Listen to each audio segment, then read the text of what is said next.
Good afternoon, everyone. We're going to wait about one more minute for some additional attendees to join. So just give it a second, and in the meantime, you can read the information that's on the screen. Thank you.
All right, I see we have a lot of people joining us, and they're rolling in as I speak. But good morning, good afternoon, and good evening, everyone. I'm Donna Edwards, First Lady of Louisiana, and this is our 5th virtual Global Human Sex Trafficking Prevention and Awareness Summit. And we met in person in April at our National Coalition for the Prevention of Human Sex Trafficking Conference. Welcome to each of our participants. We're always thrilled to have lots of new attendees. And just a little note, we recently had our entire Wi-Fi and internet system rewired. Yes, there could be problems. We don't expect any issues, but just in case, we will restart if that happens, and we apologize in advance. Our network across states through this organization has grown each time we've had these meetings, and today's participants are from all over the country and the globe. We have over 450 registrants from 28 states and participants from Rome, Poland, Guam, and Australia. In addition to first spouses, our participants range from CASA and CAC volunteers and workers, state administrators, state and federal level law enforcement, DCFS workers, counselors, nonprofit partners, and our Survivor Council and Network. We know that our work should always include the voices of our human trafficking survivors.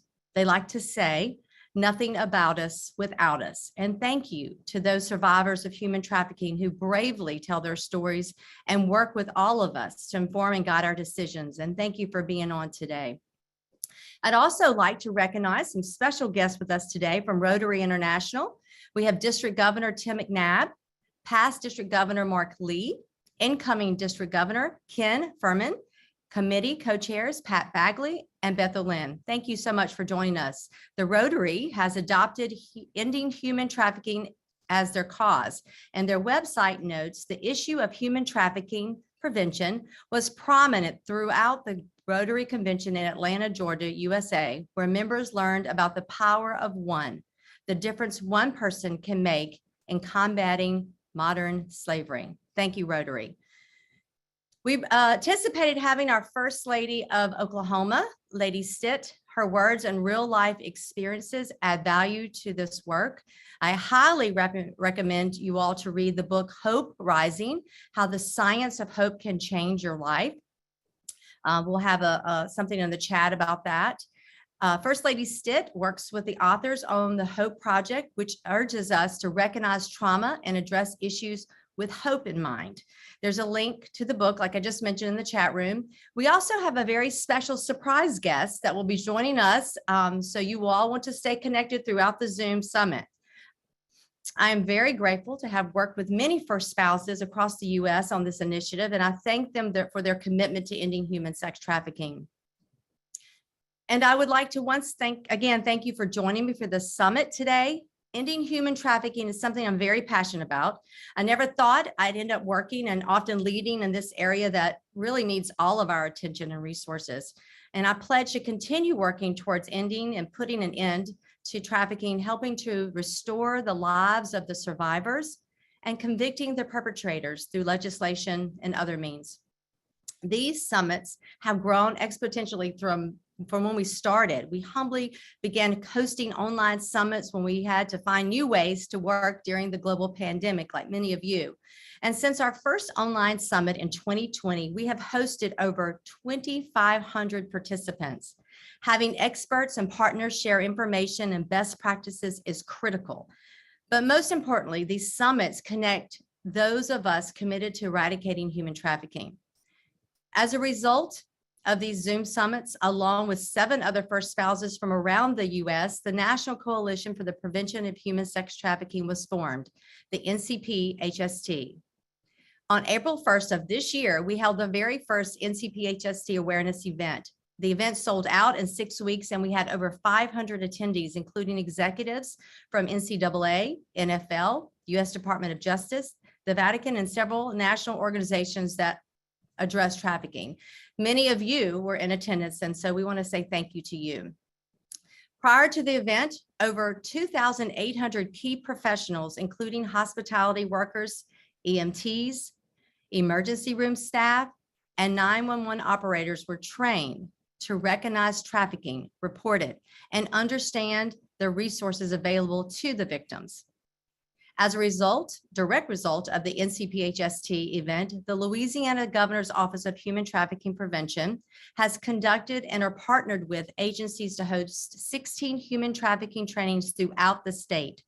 The trainings provided these professionals, who are often the first in contact with trafficking victims, many of them underage, as you well know, the knowledge and resources to act and refer the victims to appropriate resources, which is huge. Overall, we had 816 professionals that have been trained since the event took place, and we still have requests that are coming in for training. So we're happy to share our trainings with you. And so for any questions regarding the trainings, you can reach out to Dr. Dana Hunter. Her contact information is on your screen and it'll also be in the chat box. Creating awareness about this tragedy and learning how to stop it provides us with tools to rid our communities of this heinous crime and provide paths to recovery for our survivors. Sharing information and working together strengthens the fight within our own states and across the country and throughout the world. We have heard from many of you across the country after each of our previous summits, asking for more information. So we plan to continue these summits as long as there is interest. And so if you are on this Zoom, you're on the email list, and we will continue to send you, and you will receive notices about future Zooms. I know everyone is ready to get started, and we have assembled an incredible lineup today to share best practice and learn from one another. I wanted to say that all of today's speakers are TBRI trained, trust-based relational intervention. This summit will focus on trauma and its effects on our youth and adults. We will put a link in the chat box to a TBRI 101 self-guided course from TCU, a leader and pioneer in this work. It is through this sharing and learning that we inform each other of additional ways to combat human sex trafficking in our states and around the globe. If you have any questions, please post them in the chat box and we will do our best to answer them throughout the Zoom, and if not, after. And thank you again. We are so grateful for you being a part of today's Zoom webinar. And now I want to have you join me in welcoming Dr. Dana Hunter. Dr. Dana Hunter is a native of Baton Rouge, Louisiana, and in February of 2017, after serving in various leadership roles in academia and government, she was appointed by the Louisiana Governor John Bel Edwards as the Executive Director of the Governor's Office of Human Trafficking Prevention. She works closely with the Governor's Office and my office to facilitate statewide anti-human trafficking efforts. She also chairs the State Human Trafficking Prevention Commission. I want to thank Dana for the work that you do every day and to help us throughout the state and throughout the country. Thank you, Dana. Thank you, First Lady. And we want to thank you for your leadership. You have been just a champion here in this state and across the country. And as you all, many of you have heard, as you read those statistics, we have been very busy. And it's because of you, First Lady. Your leadership has brought global impacts against the scourge of human trafficking. So we all thank you. And now, our first presenter for today's summit is one of the nation's leading experts in identifying and implementing best practice approaches and strategies to address the threat of human trafficking. Bill Wolf has dedicated his personal and professional life to combating human trafficking. He started his professional career as a police officer and later became a gang detective, where he encountered the insidious crime of human trafficking.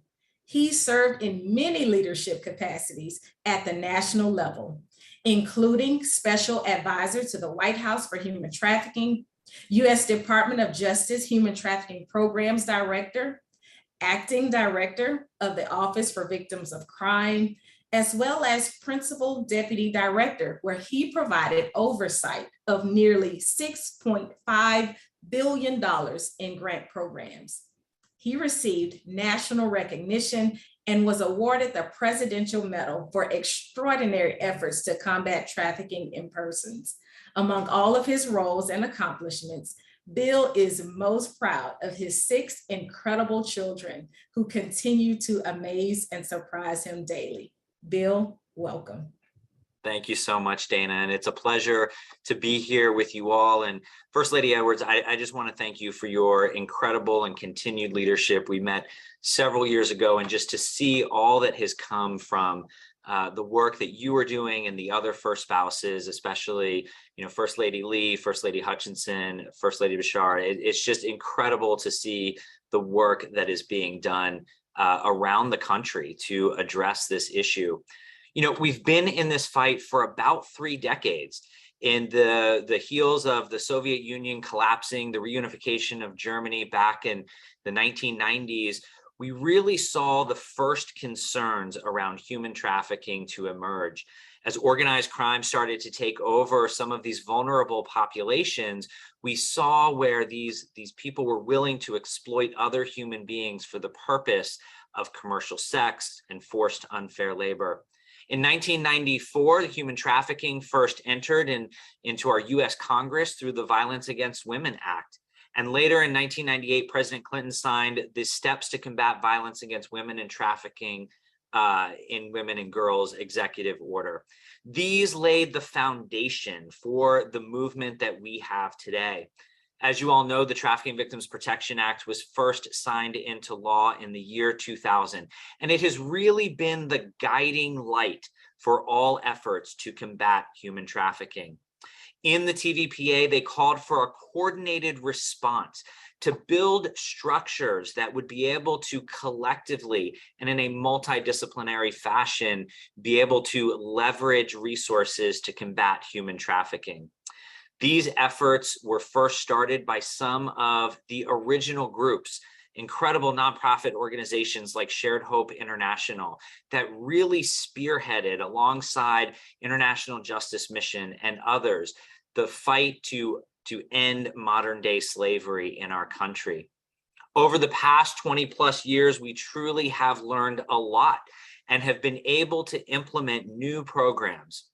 But many of us, when we first started going down this path of fighting human trafficking, had no idea what it really was. I remember the first case that I worked as a police officer many years ago.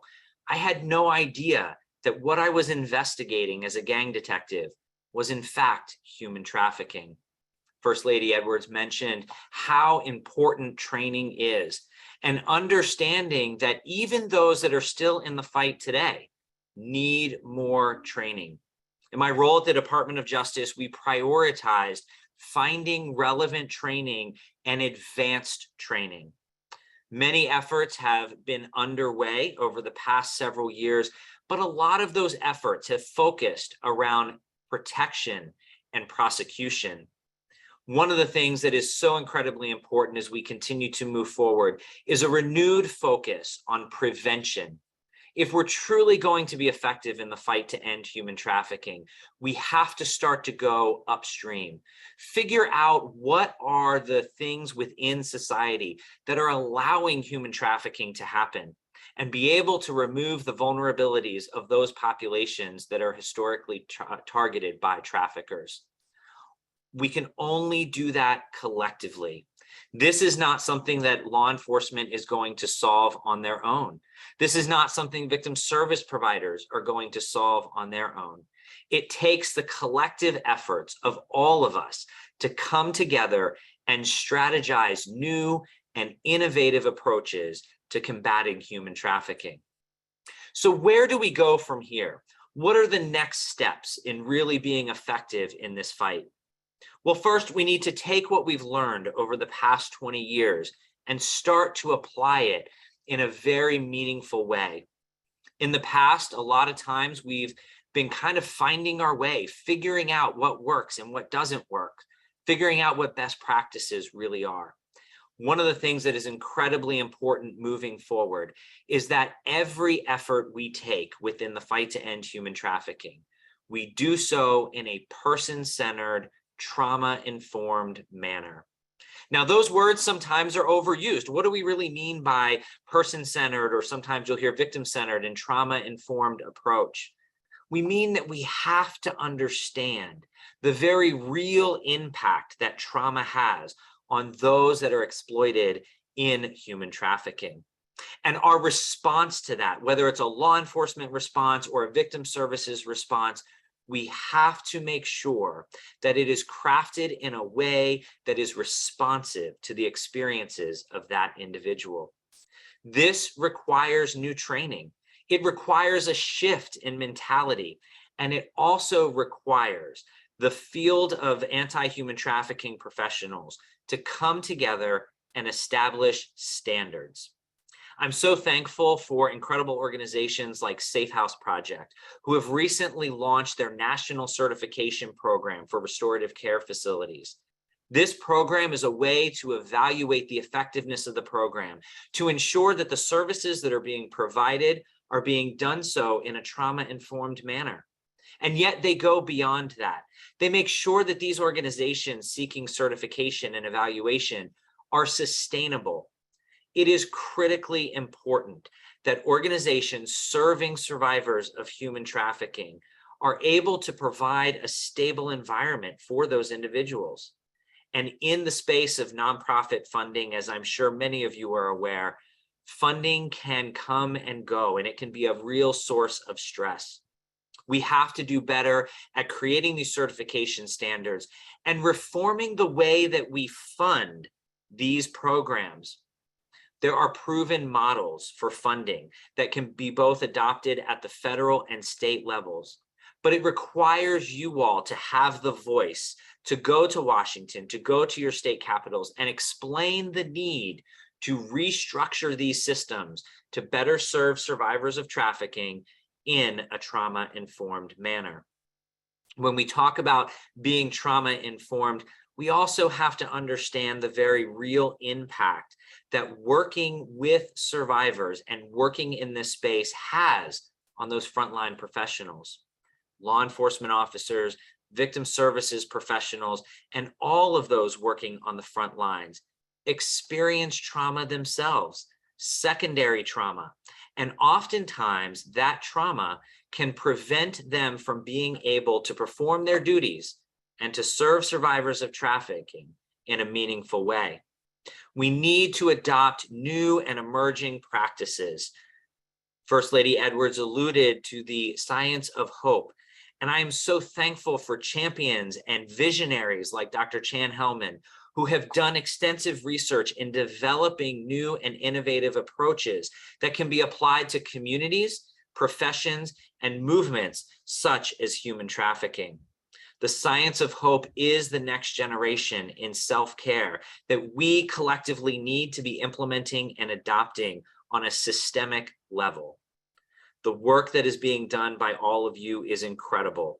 And as I continue to work in Washington, talking to legislators, policymakers, and those that are driving the movement from DC, what I continually hear from them is we need to know what's happening in the field. You all have a critical voice. And so I would encourage you to find ways to talk to your elected officials, to talk to those that are true champions and leaders like First Lady Edwards, to be able to share with them very real stories of things that you are seeing and hearing from the field so that we can better form our response, so that we can implement standards like Safe House Project, so that we can start to expand the availability and access of real training that is certified and vetted by organizations like the National Human Trafficking Training Academy. And we can start to implement better trauma-informed, person-centered approaches for both survivors of trafficking and those on the front lines through innovative approaches like the science of hope. I'm thankful for all of you that continue to fight this fight. I'm thankful for those that struggle day in and day out to learn new ways to be able to address this horrendous crime. Oftentimes it goes without the thank yous that are so well deserved by all of you in the field. First Lady Edwards, thank you for your continued leadership. Thank you for allowing me to be here today and for your commitment to implementing trauma-informed approaches and adopting innovation like the science for hope. Thank you all.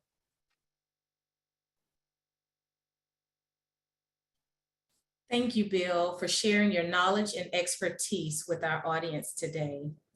Just a reminder, if you have follow-up questions for the speakers or in general, please place them in the chat box along with your name and email address. And as First Lady Edwards mentioned, if we're not able to address your question at the end, someone will be in touch with you with a response. All right, our next presenter is a law enforcement officer with training and expertise in utilizing trauma-informed care approaches when working with victims and survivors of human trafficking. Randy Kaiser began his law enforcement career in 2012 with the Texas Department of Health. In 2016, Mr. Kaiser was promoted to special agent with the Criminal Investigations Division of the Texas Department of Public Safety, where his primary focus has been on human trafficking and the exploitation of children. In 2020, Special Agent Kaiser began working with the Texas Department, DPS as they call it, Training Division and the Karen Purvis Institute of Child Development in designing a trauma-informed law enforcement course based on TBRI, also known as the trust-based relational intervention, as First Lady Edwards mentioned. He is now a certified TBRI practitioner and works with other systems to train law enforcement officers on the importance of using a trauma-informed care approach. I now welcome Special Agent Randy Kaiser. Well, hello, everyone. Hello, good afternoon. It's an honor to be here. I really appreciate the opportunity to come and share a little bit of what I've learned over the last 6 years, and specifically the last 2 years, as I've worked with Dr. Cross at the Karen Purvis Institute in developing a trauma-informed approach specifically for law enforcement. I'm going to share my screen here just a second. Got a couple of slides I want to share with you guys. Give me just a second to sort all this out.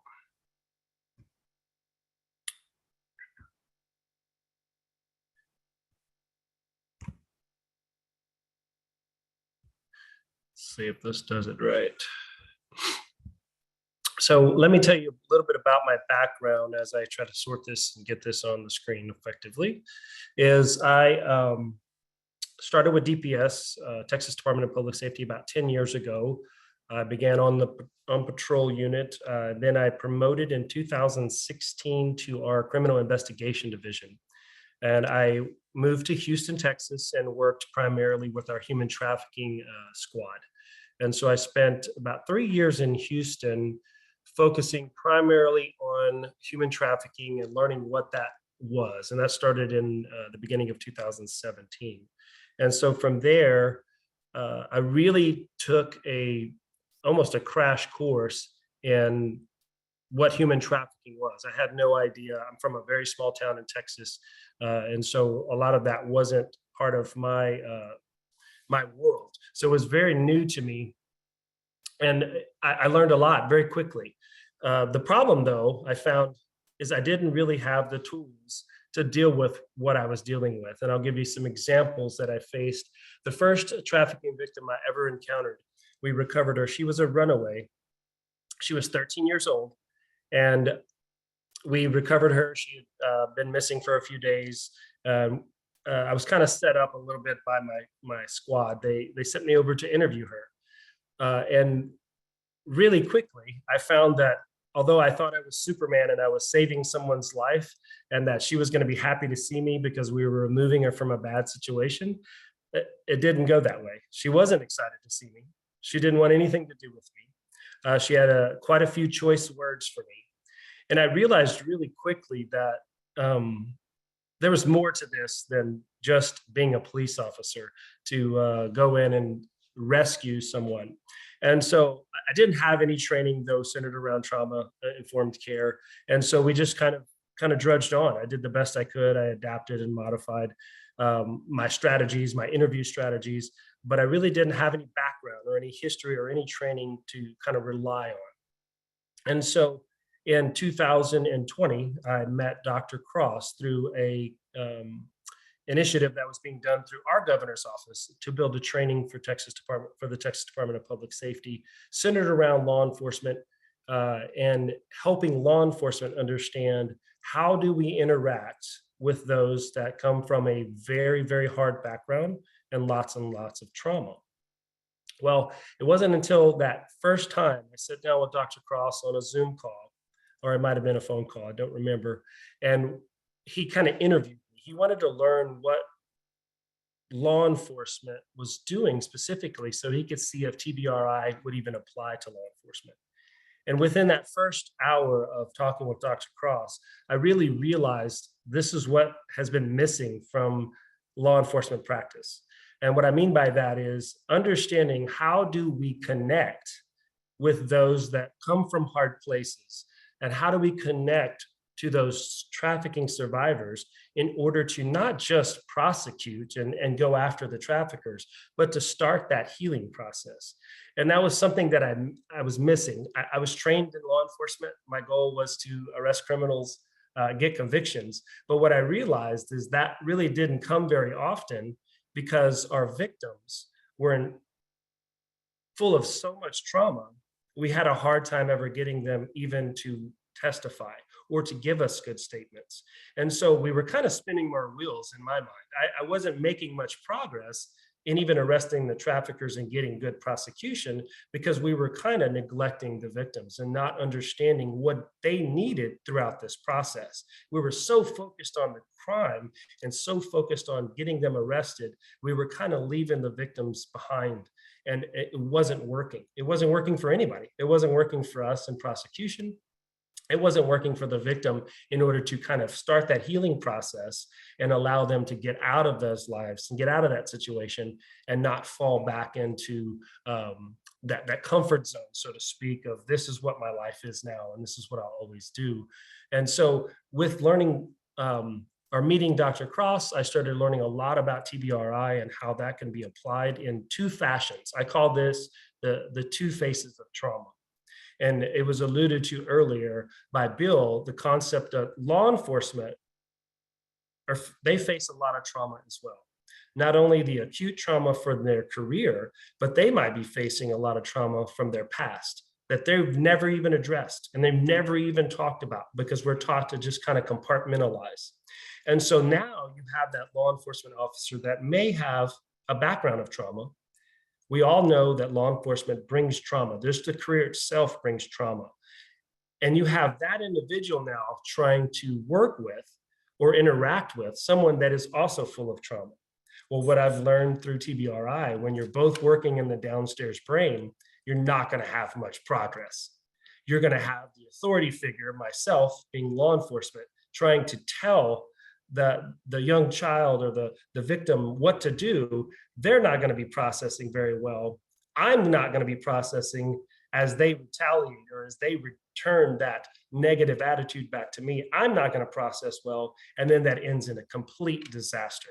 It ends in law enforcement not addressing the needs of the victim, and therefore the victims tend to fall right back into place in the environments that they've been in for a very, very long time.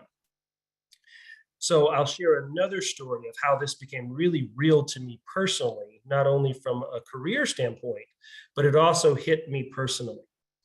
In 2016, I mentioned I promoted to the Criminal Investigation Division in DPS.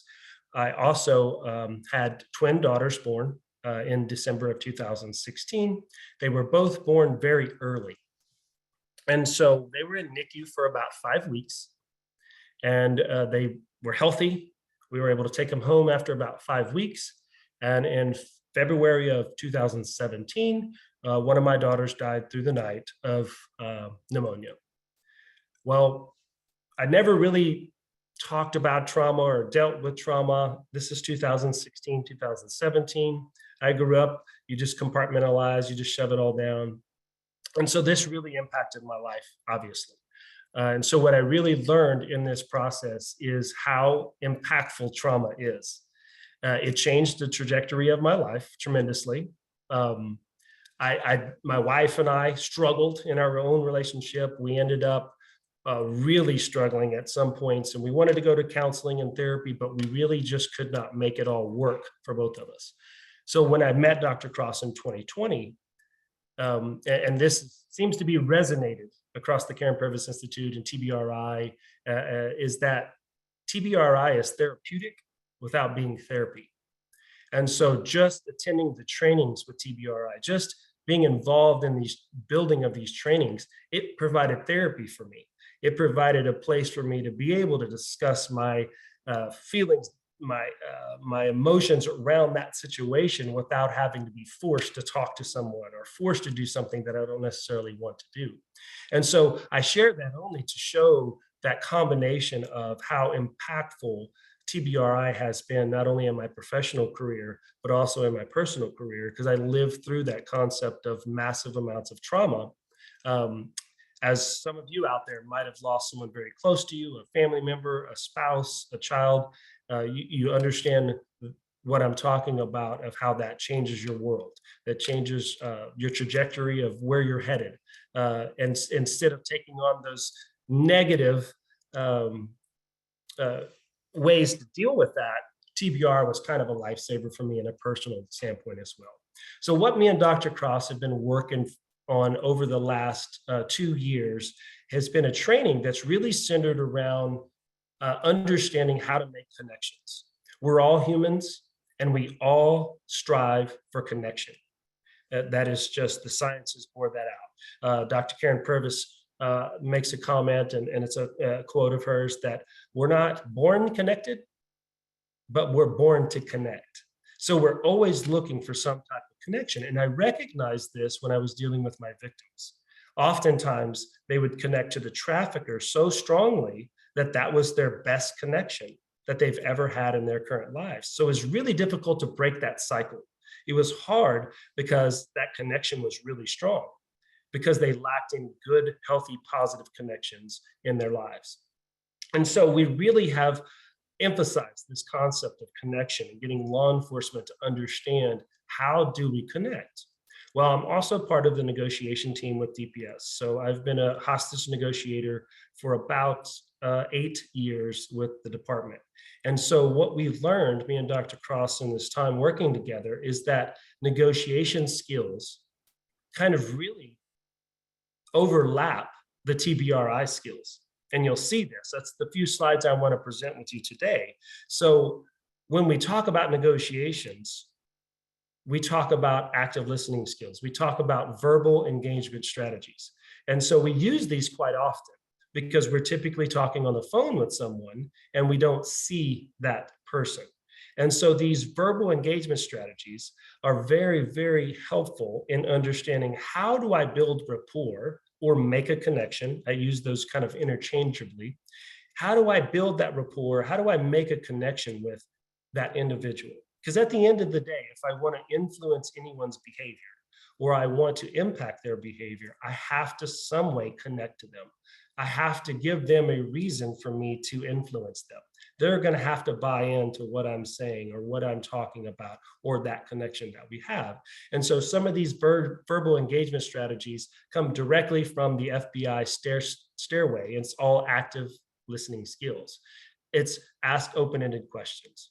The idea is encourage folks to open up and to have a discussion. And you can use these in your everyday life. This is just all about connections, whether you're connecting with your family member or you're connecting with a new person that you just met at an event. These are very good strategies to build connections with individuals. Effective pauses. This is a big one because it allows other people to talk. So you're not always just the one doing all of the talking. And I learned that with victims, that's very important. We have to allow them to share their story. We have to allow them to tell their perspective, and we have to listen to that perspective. We can't just assume we know what they've gone through or what they've been through or where they need to go. We have to listen. And in TBRI, we call that see the need. We've got to see the need behind her behavior or his behavior. Why is this person engaging in this type of activity? We talk about minimal encouragers. These are signs of listening, like, yes, I know what you're talking about. I hear you. The continual affirmation that we are actually listening to this individual, as opposed to we're zoning out or we're playing on our cell phone. And mirroring, that's really about being present. Mirroring is all about, if someone is sitting in a chair, sit with them, sit at their level. Don't create a situation to where you're the authority in the law enforcement realm. Sit down and have a conversation with them. Offer them a drink. Have a drink with them. Water, something non-alcoholic is what I'm referring to. Paraphrasing is a way to show that you understand as well. Feeding them back what they're telling you. I understand what you're saying because you're really angry about this, correct? Those type of things will show them that you're actually paying attention and listening to what they have to say. And then emotional labeling. This one's really important in the fact that don't be afraid to use those emotions. I sense you're mad. I see you're angry. I see you're upset. Those are very distinct statements that allow them to express how they truly feel, and you acknowledge that that's okay to have those feelings, right? We often are raised in the sense of we can't be angry. You don't want to show you're angry. But that is a normal emotion, and it's okay to have that angry as long as we have some of that self-regulation. And then the nonverbal TBRI strategies, we've learned these over the last couple of years. Appropriate touch, eye contact, behavior matching, which matches up with those verbal skills, voice quality, all about tone, cadence, and then playful engagement. The ability to engage with someone and disarm the fear. We can, laugh at ourselves. We can laugh at each other. We can have a good time. And it doesn't always have to be like playing games. It's just that simple humility of understanding that we all make mistakes. And I'll leave you with this. I created this based upon what I've learned over the last 2 years, specifically with TBRI and through my negotiation skills. And so this is all about connection and building safety, which is emotional safety, and then leading those folks to self-regulation. And so when you think about all of these strategies we use, verbal and nonverbal engagement strategies, the whole goal that we're trying to create is the ability for whoever we're interacting with to self-regulate their own emotions. Because often with these victims, they have a very hard time because of the past trauma and because no one has ever been there to help them co-regulate. They don't regulate themselves very well, their emotions and how they feel. And so at the end of the day, our ultimate goal is to teach these victims we need to connect, we need to allow them to be emotionally safe so we can help them get to a place where they can self-regulate. So it's really, really important as we design this training around law enforcement, we shift that needle. And I think Bill mentioned this a little bit earlier. We have to shift the needle from the idea that all these kids are being willfully disobedient into understanding that these kids are in survival mode. They are just trying to find a way to survive. And when you're dealing with those kids that are just trying to survive, they're in that downstairs brain, they're not processing well. And we really have to focus on connection. Law enforcement doesn't do this well because we're not trained to connect. We're trained to be the authority. We're trained to go in and handle our business and then to leave. And so we've got to really shift this needle when we're engaging with those victims of trafficking and those survivors of trafficking to understand that we have to build true, healthy, positive connections if we ever want to have progress in healing and as well as in prosecution and ultimately dealing with the traffickers. So I leave you with this, guys. I really appreciate the opportunity to share some of what me and Dr. Cross and TBRI and the Caring Purpose Institute have been working on. I hope this will help you guys know that we are out there in the law enforcement world and we're trying to see that change as well. So thank you very much, Dana. Thank you, First Lady Dawn Edwards. I really appreciate it. Wonderful. Thank you, Randy, for sharing your personal and professional experiences with our audience. We will now hear from one of Louisiana's very own thought leaders and experts in developing and implementing strategies to serve sexually exploited children and youth. Mr. Thomas Mitchell serves as the Executive Director of a Louisiana Children's Advocacy Center, Hope House. Thomas began his CAC career in West Tennessee as a clinical therapist. He later became the Director of Clinical Services, providing oversight of trauma therapy in 16 CACs across West Tennessee. In 2017, he relocated to the North Shore region of New Orleans to assume the directorship of CAC Hope House. Thomas holds a board certification in trauma-focused cognitive behavioral therapy, what we call TFCBT, and formal certification in TBRI as both a practitioner and educator. In 2020, he co-authored the book, Check Out Trauma-Focused CBT, which was featured live from New York. Mr. Thomas Mitchell. All right. Thank you so much for having me. It's really an honor to be a part of the Global Human Trafficking Summit. I was able to attend the first one and just to see the work and the progress that's been done across our state. And we owe tremendous gratitude to First Lady Donna Edwards and Dr. Hunter, who have both been incredibly invested in our mission. And I am 100% confident both of those incredible professionals have had tremendous impact directly with our kids and being able to prevent and respond effectively to trafficking cases across our state. And thank you.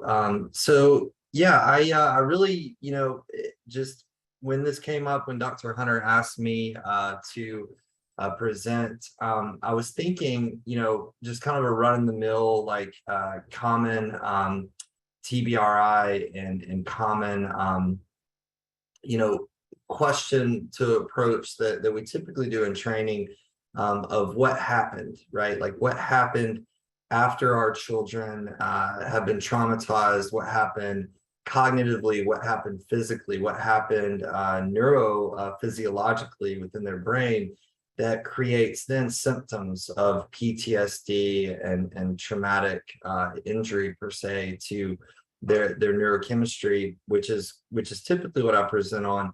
But as I started thinking about, that question that we always ask as professionals of what happened to you, and what occurred, we really have to continue to shift towards the TVRI framework of what didn't happen to you, what didn't occur, instead of what was added to your life as traumatic when you're 16, 17, 18, or adulthood into being a trafficking victim.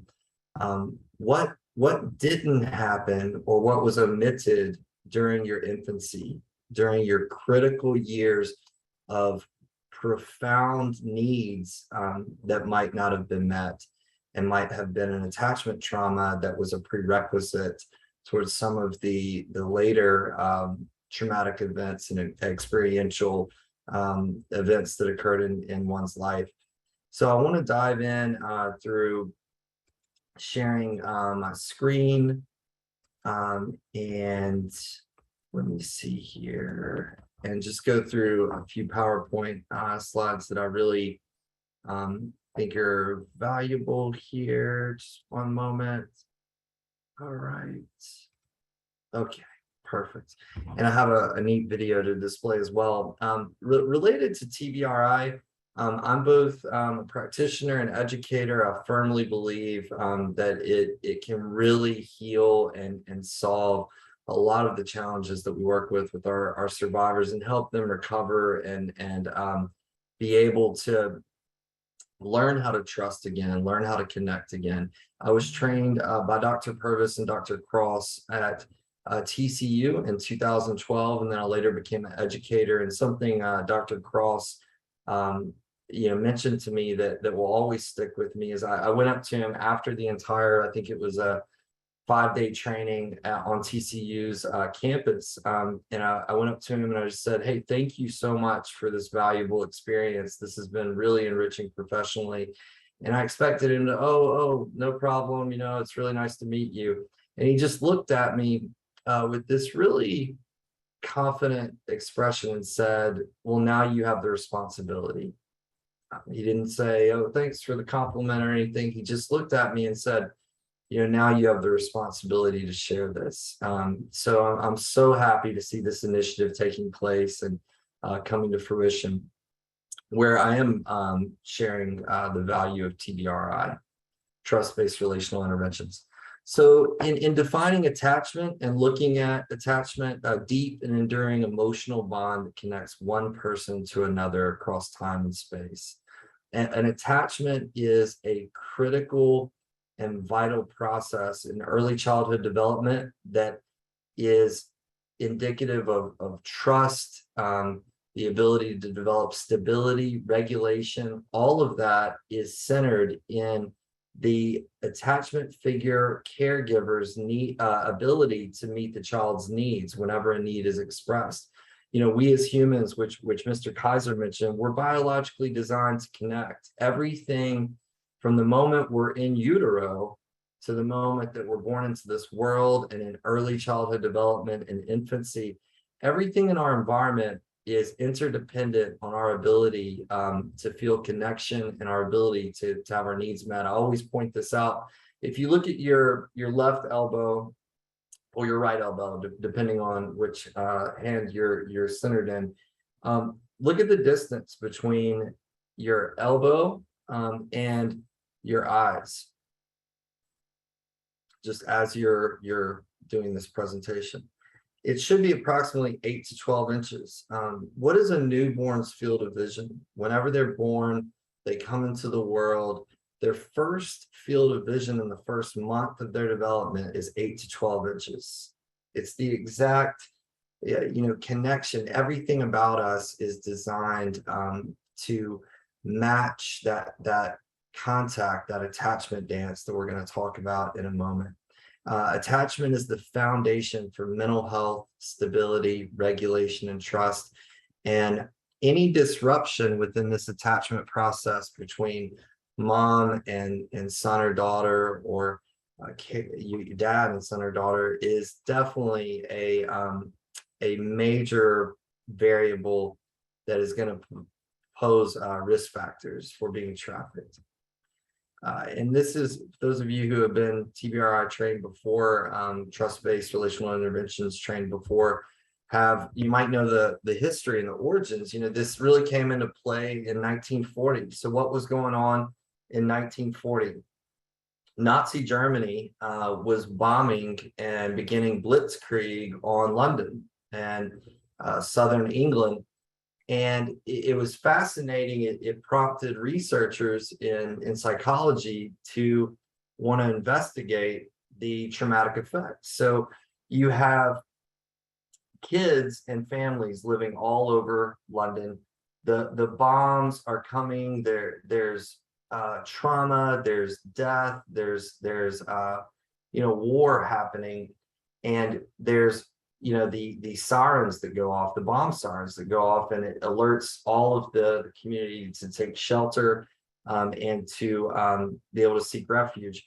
So kids who were impoverished, were middle class to lower class, they of course stayed with their families. They went to the bomb shelter, while the wealthy and the privileged, they said, heck, we're not showing our kids this trauma and all this war going on.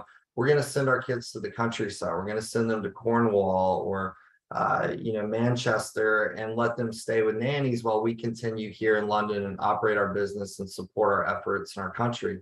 And the theory was that they're protecting their kids, while all of the middle class, upper middle class, lower class of society seeks refuge with the bomb shelters. And those kids are going to be exposed to the trauma, right? Well, what did they find? So after the bombing ceased and the kids came back from the countryside, they had a host, the wealthier families had a host of conditions with poor mental health outcomes, ADHD type behavior, the inability to connect, the inability to have behavioral regulation, while the kids who were in the shelter that were exposed to war and combat were regulated, were stable, and had generally positive mental health with the ability to process their experience of trauma. And that was profound. It was profound in every way, because it showed that the children, the infants that were exposed to trauma yet had a supportive caregiver who was able to meet their needs during that experience fared better than kids that weren't exposed to direct trauma but were exposed to the attachment disruption of being separated from their caregivers. And that prompted all attachment research, and Mary Ainsworth and John Bowlby then really took on the perspective of understanding the importance of adult and child interaction and attachment. What is attachment? Continued just with the attachment cycle. This happens thousands and thousands of times in early development and infant development, in that think about your kids and the kids in your life. When they're infants, they cry. And what is behind that cry? It's a need. A cry is a need being expressed. The need is expressed, the caregiver comes and meets the need. The distress occurs, the sympathetic nervous system activates, the amygdala activates, your body's alarm is going off.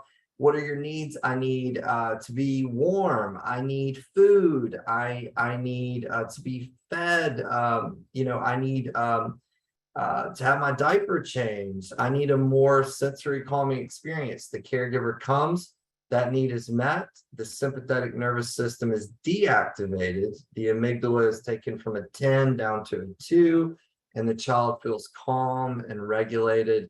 There's always an opposing force. So sympathetic nervous system is your excitatory neurotransmitters, your dopamine, norepinephrine, epinephrine, which are adrenaline.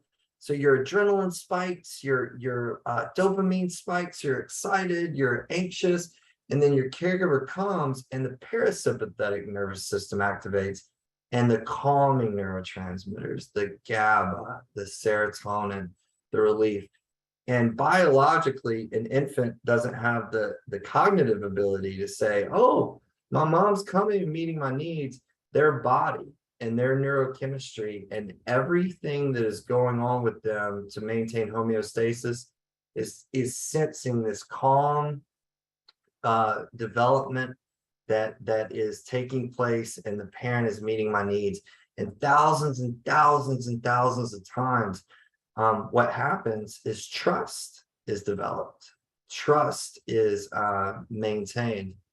What happens if there's a break in this cycle, if the distress is maintained and presented, sympathetic nervous system, and there isn't that caregiver to be able to respond and meet those needs, it's called an attachment trauma, and it places that child at a risk of incredible trajectory towards mental illness, towards substance abuse, towards being sexually abused, physically abused, to be able to not have their fulfillment reached. So it's vital that we understand that, and we call that an attachment disruption. This is a really good video that I love to play. It's Dr. Edward Tronick that shows this attachment dance as we speak about the attachment process. It's called the still face experiment from Dr. Tronick at Harvard University. So let's see here. Back. Let's see. Babies this young are extremely responsive to the emotions and the reactivity and the social interaction that they get from the world around them. This is something that we started studying 30, 40 years ago, when people didn't think that infants could engage in social interaction. In the still face experiment, what the mother did was she sits down and she's playing with her baby, who's about a year of age. And she gives a greeting to the baby gives a greeting back to her. This baby starts pointing at different places in the world, and the mother's trying to engage her and play with her. They're working to coordinate their emotions and their intentions, what they want to do in the world. And that's really what the baby is used to. And then we ask the mother to not respond to the baby. The baby very quickly picks up on this. And then she uses all of her abilities to try and get the mother back. She smiles at the mother. She points because she's used to the mother looking where she points. The baby puts both hands up in front of her and says, "What's happening?" She makes that screechy sound at the mother, like, "Come on, why aren't we doing this?" Even in this 2 minutes, when they don't get the normal reaction, they react with negative emotions. They turn away. They feel the stress of it. They actually may lose control of their posture because of the stress that they're experiencing.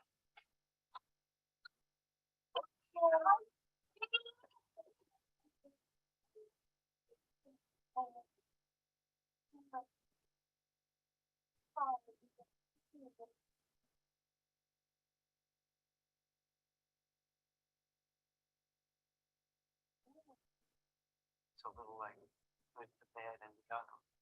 The good is that normal stuff that goes on that we all do with our kids. The bad is when something bad happens, but the infant can overcome it. After all, when you stop the still face, the mother and the baby start to play again. The ugly is when you don't give the child any chance to get back to the good. There's no reparation, and they're stuck in that really ugly situation. Yeah, so that's a really good video that really demonstrates the attachment and the reparation that occurs is a good sign that you could see secure attachment. And I really like what Dr. Tronick says about the good, the bad, and the ugly. And sometimes we, of course, see the ugly with our in the situation where our survivors aren't offered a chance at healing and recovery. And just in closing, this is a child that I worked with, that back in 2015, and we talk about, we've said a lot about what can happen with the lack of attachment or attachment trauma. This is a clear representation. I'd asked him to draw a confusing event, and a lot of people look all the way to the left in that drawing. His name is Braden. He's 5 years old at this point, and he's drawing a picture of his mother, and their life. And in that life, he had drawn a image all the way to the left. A lot of people say it's like a rocket ship or a paddle or something like that. It's actually a hypodermic needle, which Braden called an orange cap. And then in the middle of both Braden and his mom is what he said he couldn't understand, but the thing wrapped around her arm. So Braden was removed from mom's custody and placed with his father, and the importance of empowering that father with creating a safe space for Braden that was nurturing, needs focused, and being able to support him through autonomy focused interventions, choices, compromises, matching, behavioral matching, the ability to be mindful of the father's own experiences, Braden's physiological needs, sensory needs was crucial in being able to help Braden develop successfully as a child, which he did, and place him at lower risk of being trafficked or further victimized. And he is now doing great. His dad sends me updates every now and then, and he's able to be successful, and his mother, of course, was able to get clean and be a part of his life in a constructive way. And that's kind of the power of this model. So in closing, I really appreciate the opportunity. All of the content today was derived from Dr. Purvis and Dr. Cross and their incredible work in this field that we owe such a tremendous value for. So thank you again for having me, and appreciate it.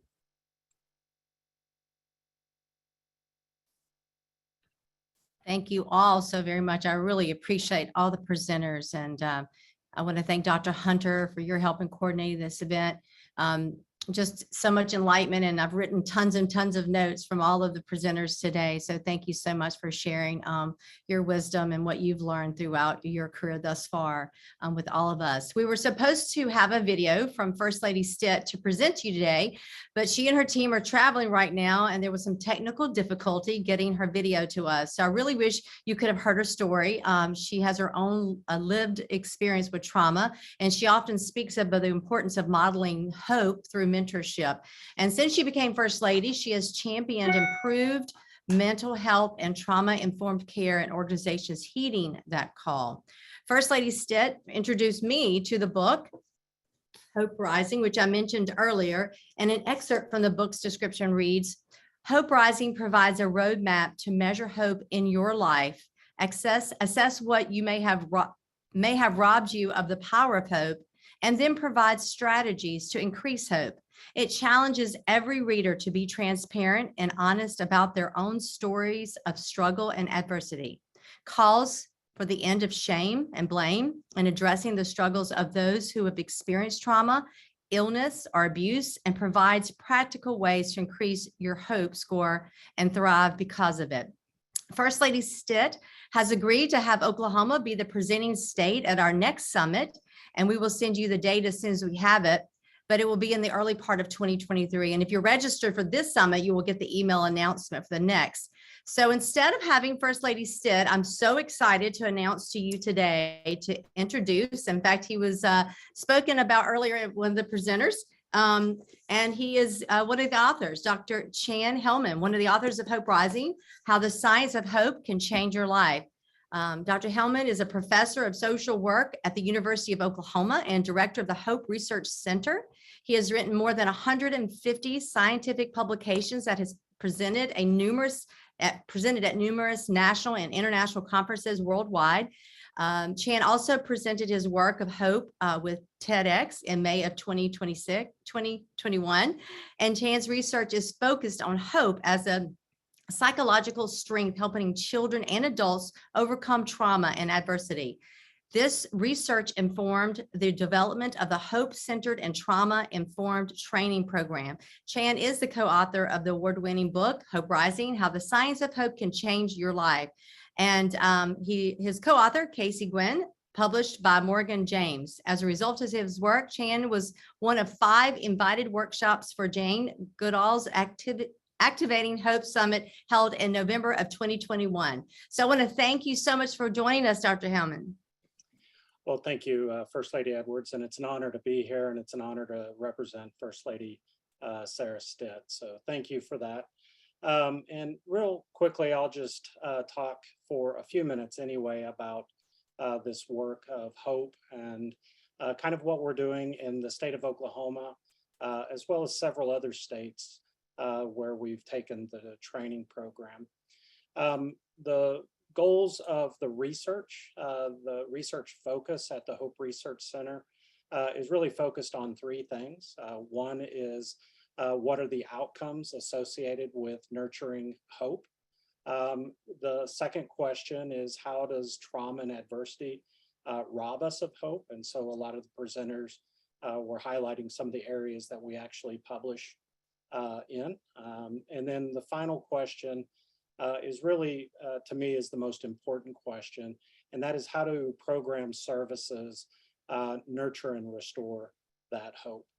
So first of all, what I'll highlight is that hope is not an emotion, that rather hope is a mindset, that it is a cognitive process. And the reason that's so important is because hope is a way of thinking, we know it is something that can be taught and learned.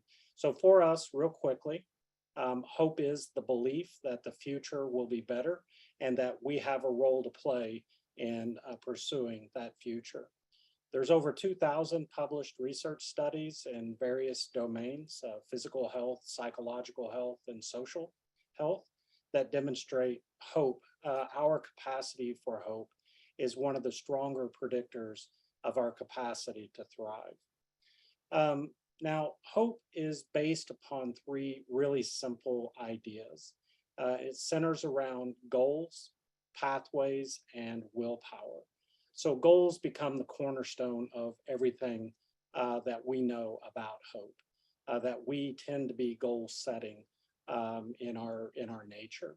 The question with hope is whether or not we have the ability to identify the pathways or the roadmaps that we're going to use to pursue those goals. Pathways thinking also includes the ability to identify potential barriers and to navigate problem-solving strategies to either overcome those barriers or to find alternative pathways. The final component of hope is this idea of willpower. And that is really the mental energy that we have to engage and to pursue those goals. Now, the reason I wanted to spend a little bit of time on the definition is because of the way that we typically think about this word hope. And for instance, I hope you're well today. I hope you have a great day. Obviously, in our communities, we'll say things like, I hope there are no tornadoes today. And while I do have the desire, the willpower for that goal, I absolutely have no pathways or strategies.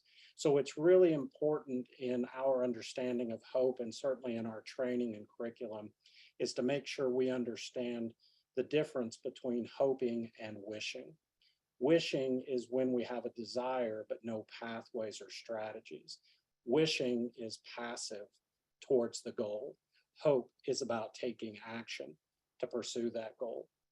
Just real quickly, one of the things that we find very consistently in our research is the way that adversity impacts the way that we think about goals pathways and how it robs us of our capacity for willpower or to endure during those times of adversity.